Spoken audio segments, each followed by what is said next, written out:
ஏஐயை நம்ம கையாளணும், ஏஐ நம்மளை கையாளணும். ஸோ இதை எப்படி சிம்பிள் ஒரே லைனில் டெஃபினேஷன் சொல்லலாம். ஏஐயை நம்ம யூஸ் பண்ணிக்கிறது, ஏஐ நம்மளை யூஸ் பண்ணிக்கிறது. சில நேரம் இப்போ 12 மணி நேரம் ஆக்குற மாதிரி ஒரு வேலை மாநிலங்களில் கொண்டு வர போகிறதா இப்போ போராட்டங்களாக வருது. ஸோ அந்த மாதிரியான வாய்ப்புகள் ஐடியில் அந்த மாதிரி ஜென்ரலாக எந்த இண்டஸ்ட்ரினாலுமே பார்த்தீங்க அப்படின்னா எல்லா வேலைகள்லையும் ஒரு மூணு விஷயம் 30% 40% மேம்பாடு கிடையாது. 50% பேலன்ஸ் வேணும். ஒரு குறைந்தது 20% 30% பிடிக்காத வேலையும் இருக்கும். இப்போ சமைக்கிறோம், சமைச்சு முடிச்சு க்ளீன் பண்ணுறது யார்? நம்ம தான் பண்ணணும். அதே மாதிரி தான் நம்மளுடைய வேலைகளில் பிடிக்காத வேலை, பட் அதை மேம்படுத்துவதற்கு ஏஐ டெஃபினட்டாக உதவும். ஸோ அதை எப்படி பண்ணிக்கலாம்?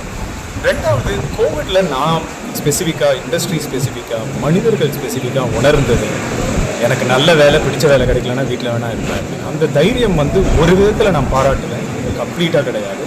ஏன் அப்படின்னா ஏதோ ஒரு பிடிக்காத வேலையில் போய் உட்காந்துட்டு இருக்கிறதுக்கு பதிலாக பிடித்த வேலை செய்யும் பொழுது அது நம்மளுக்கு எளிமையாகப்படும். இது மணி நேரங்கள் கால்குலேட் பண்ணுவது கிடையாது. இன்னைக்கு ஒர்க்கிங் டே அப்படின்றதை தாண்டி எனக்கு பிடிச்ச வேலையை எனக்கு கொடுக்கப்பட்ட நேரத்தில் எனக்கு அமைக்கப்பட்ட வடிவத்தில் நான் எப்படி டெலிவர் பண்ணுறேன்றதுக்காக. ஏன்னா இன்றைக்கி பார்த்தீங்கன்னா இன்றைக்கி இருக்கிற ஜென்ரேஷன் எனக்கு 5 மணிக்கு காலையில் ஒர்க் பண்ணுறதுக்கு மூடு இருக்குது அப்படின்னா today industries are giving the flexibility. I want to take ஒரு 2 மணி நேரம் 3 மணி நேரம் பகலில் 11 மணிலேருந்து 4 மணி வரை பிரேக் எடுக்கணும் அப்படின்னா இண்டஸ்ட்ரீஸ் கொடுக்குது. எல்லா துறையிலும் கொடுக்க முடியாது, பட் நிறைய நிறுவனங்கள். இந்த மணி நேரங்கள் அப்படின்றது என்னுடைய சொந்த தனிப்பட்ட கருத்து அப்படின்னு கேட்டால் யாரையும் எதையும் திணிக்கக்கூடாது. அதற்கான வடிவங்களையும் அதற்கான அமைப்புகளையும் அமைச்சு கொடுக்கணும். ஒரு ஆம்பியன்ஸை கிரியேட் பண்ணி கொடுக்கணும். அதுதான் ஒரு நிறுவனத்தினுடைய பெரிய பொறுப்பாக நினைக்கிறேன். ஏன்னா நாளைய தலைமுறை அதுதான் எதிர்பார்க்கும். படிப்பாக இருக்கட்டும், வேலையாக இருக்கட்டும், அந்த சூழ்நிலை அமைத்து கொடுங்க.